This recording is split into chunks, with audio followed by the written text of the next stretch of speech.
Mengapa Alkitab menjadi buku yang paling dicintai sekaligus paling dibenci di dunia? Bagaimana sebenarnya Allah menyatakan dirinya kepada manusia?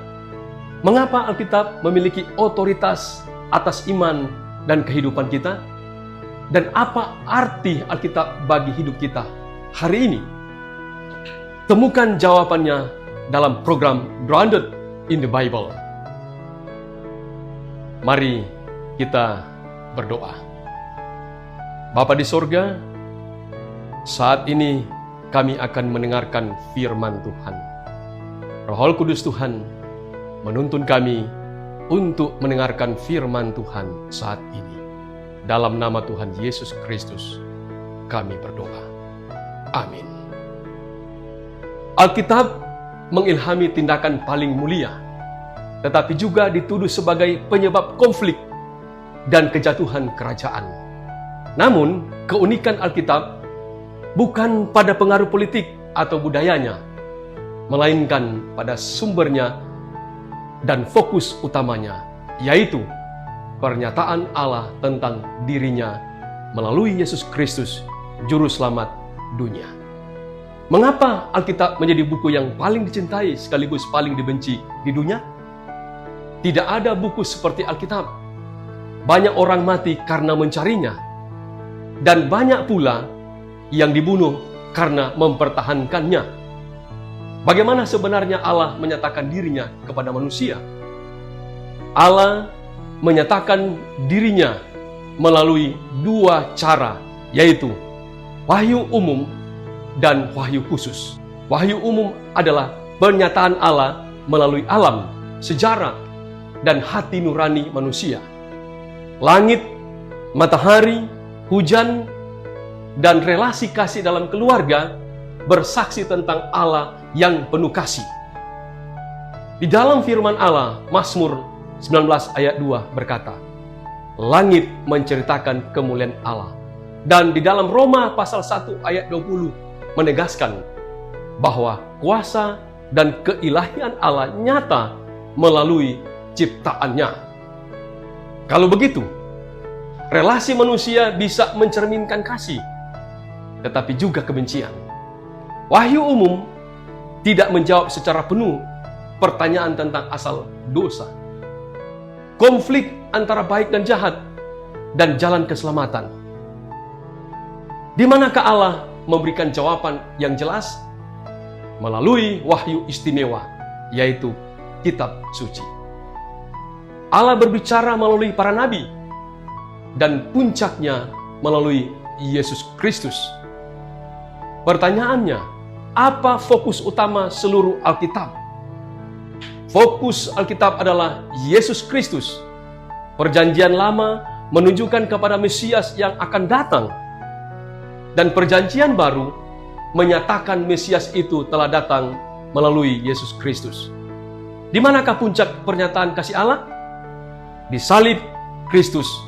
Salib memperlihatkan dua hal sekaligus. Betapa dalamnya kejahatan dosa manusia, betapa tak terbatasnya kasih Allah. Salib adalah pusat sejarah dan pusat Alkitab. Mengapa Alkitab memiliki otoritas atas iman dan kehidupan kita? Karena Alkitab bukan sekedar tulisan manusia, melainkan firman Allah yang diilhamkan oleh Roh Kudus. Apa arti diilhamkan Allah? Di dalam firman Tuhan, 2 Timotius pasal 3 ayat 16 menyatakan bahwa seluruh kitab suci diilhamkan oleh Allah. Apakah para penulis Alkitab seperti mesin perekam? Tidak. Mereka tetap manusia dengan kepribadian, emosi, dan keterbatasan. Namun, Roh Kudus membimbing mereka sehingga apa yang mereka tulis tetap merupakan kebenaran ilahi. Seperti Yesus, sepenuhnya Allah dan sepenuhnya manusia. Demikian pula Alkitab bersifat ilahi sekaligus manusiawi. Apakah Alkitab dapat dipercaya secara sejarah? Ya, jawabannya. Alkitab mencatat sejarah nyata di waktu dan tempat nyata. Peristiwa-peristiwa itu ditulis untuk menjadi pelajaran dan peringatan bagi kita.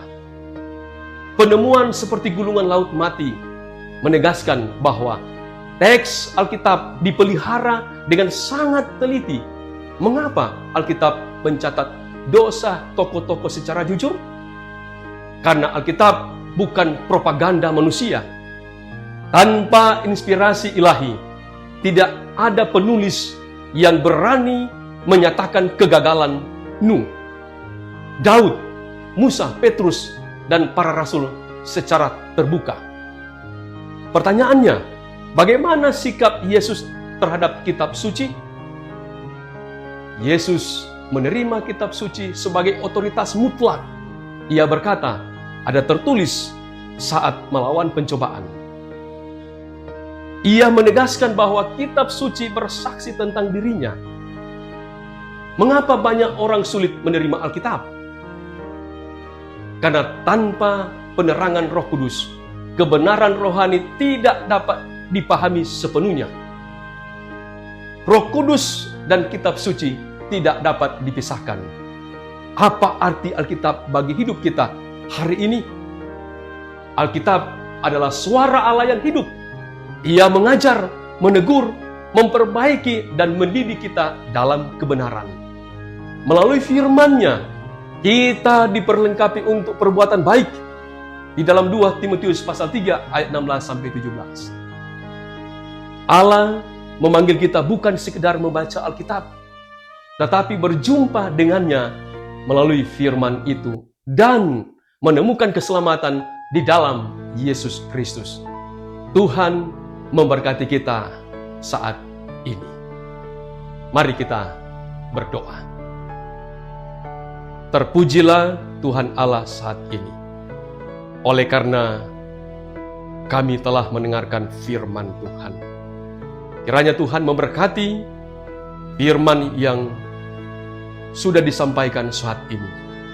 Akan memberikan kekuatan rohani bagi kami dan memberikan pengertian bagaimana kami harus membaca dan mempelajari akan firman Tuhan. Tuntun kami dengan Roh Kudus-Mu ketika kami membaca dan mempelajari firman Tuhan, sehingga kami dapat mengerti akan kehendak Tuhan di dalam kehidupan kami. Kami berdoa hanya di dalam nama Tuhan Yesus Kristus, Juru Selamat kami. Amin.